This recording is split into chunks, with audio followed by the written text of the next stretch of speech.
Hi there. Hope you're doing well today and that you have a few moments to concentrate on music. We're going to work on number 20 from the Melodious Etudes for Trumpet book. And this is a pretty little tune. It says andantino. And there is a metronome marking in this book. I don't like it, and I'm the soloist, and I don't have to play it if I don't want to. I can interpret it however I like. Now, it's a good idea, as I've said many times before, play a whole spectrum of tempo. Play way slower than you're comfortable with, play way faster than you're comfortable with. If it's sloppy, if you're having problems with control, that shows you where you need to work on your stuff. And also, the music feels different at different tempi. So what I'm looking for here is a tempo that feels right to me, that fits the character of the music. So I'll play through this for you, and then we'll look at a few issues that you may be dealing with as you practice this. This is number 20.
Maybe I'm just getting old, but my concentration, staying with the music, staying involved, staying focused, seeing where you're going, that's really the main issue. It's not playing the notes, it's just staying in the music.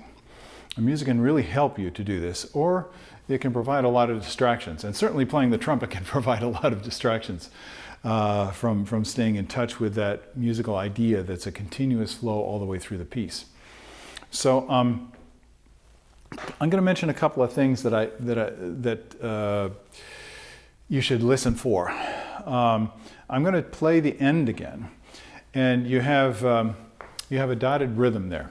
Now, a couple things about dotted rhythms. First of all, they can be played literally, da da da da dee dee dee dee dee dee dee dee dee da,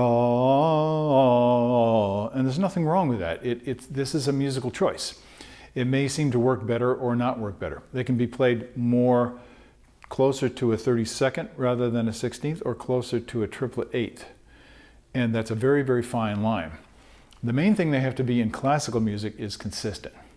I don't know how consistent I was, but hopefully it was pretty good. We'll see if we listen closely, when I listen to it closely.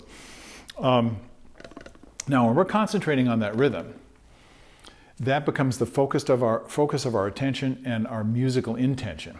So I'll play it, I'll try and show you what I mean.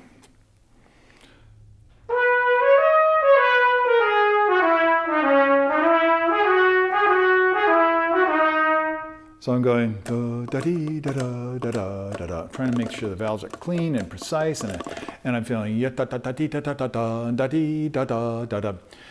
And you see, actually, the rhythm in this case, in this piece, in my opinion, is a distraction from the main thing that's happening that carries the music. The rhythm doesn't carry the music. The rhythm is a distraction. It's a little texture. So how do you deal with that? You wouldn't exaggerate it. You'd try and bring attention to something else. So I'm going to play it without the rhythm.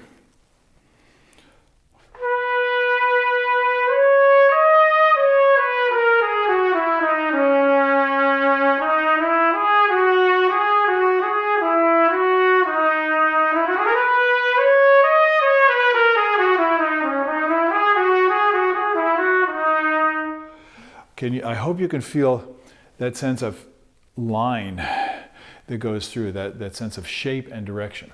And the rhythm becomes so it needs to be a little bit lighter and, above all, smoother. So smooth is one of the things I want to talk about in this particular tune because of that dotted rhythm. You, being the soloist, being the performer, you can choose to emphasize one or another aspects of the musical ingredients.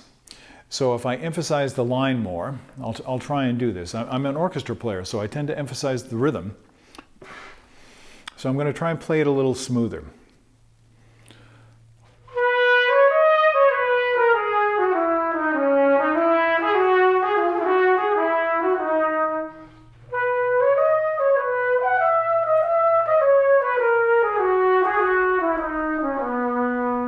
I have to really concentrate on line, line, line. Play the shape. It's like, it's, you know, I grew up on skis, alpine skiing, and that feeling of lift and that kind of slow motion kind of carving of a turn or lifting in the air and coming back down again. That's a feeling that I associate with this. And it's like super slow motion where you could see that smooth arc all the way through the turn. And if you have trouble with that, exaggerate it. And here it's pretty easy because what are you doing? You're going up and down a scale. And when you go up and down a scale with a voice,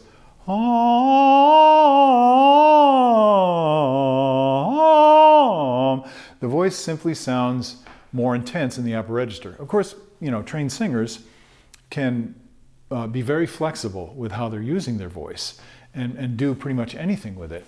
But the natural shape that you follow, the simplest thing to do is just follow that intensity of the line. You're just going up and down a scale, right? I hope you could hear that a little bit. Another thing, and this is a detail which comes up a lot in these tunes, and I think this is why it's written this way, emphasizing, again, the difference between the dotted rhythms and the duple rhythms and the triple rhythms.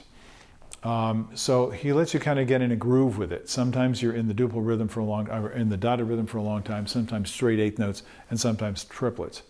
So I think you get the idea. One more thing.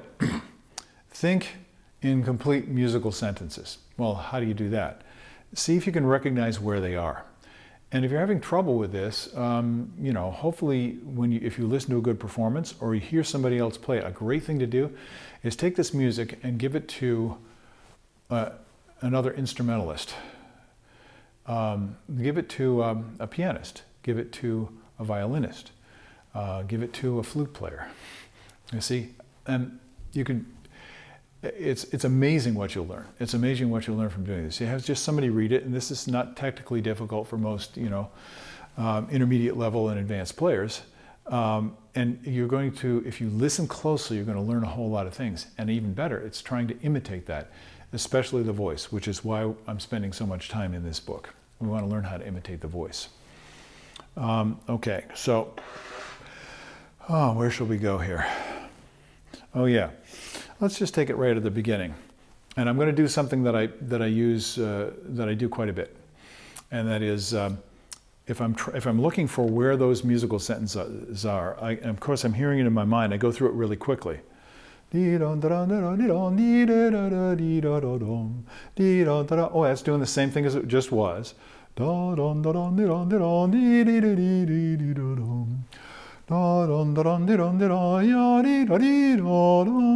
that's the same sentence with a different ending. So there you have your introductory phrases. And then you can go through the whole piece, and the more you discover about the sentences and what they mean musically, how they feel to you, and the structure, actually how it's composed, how the piece is composed. They're getting a little bit more complex as we get through the book. And it's really interesting to look at stuff. I'm not a big theory guy. I did enjoy form and analysis because that, to me, that applies, to a performer, to be able to see how something is constructed. So it's not just about the notes. It's about musical expression, speaking in full sentences, and doing it intentionally. So when you record yourself doing these, that's a lot of the stuff that you should listen for.